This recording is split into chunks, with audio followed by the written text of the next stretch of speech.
Nu știu de voi, dar mie îmi place maxim blocul ăsta. Cu vecinii mă înțeleg bine, mai ales cu vecina de la 3. Mai facem schimb de prăjituri și de bărbat, dacă știți ce. Aoleu, Doamne, ce faci mai aici? Ce să fac? Am venit și eu la ședința de bloc. Ia, a venit și ăsta la ședința de bloc. Dar ce, ai terminat ședința de partid? Ce partid vecină?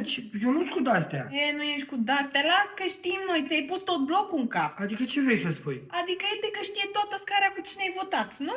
Păi ce să fac vecina, că rămăsesem și eu fără ulei. A rămas săracul fără ulei și până acum era bine să vii la mine să-mi cere. Acum gata, ai schimbat furnizorul, a? Păi nu stai așa, că se termină campania acum și mă întorc eu la tine, vecino. Te mai întoarce tu, vecine, dar vezi că acum ești pe liste suplimentare. Mă, adică pe liste suplimentare, să nu spui că... Da, ți-o ia înainte și vecinul de la 2, și ăla de la 4, și ăla de nu-l suporți tu că ți-a locul de parcare. Ia uite mă, votez și odată pro și gata. Auzi, dar știi ceva? Oricum mai e o vecină faină la scara altă și poate intru la ea în parlament. Pa!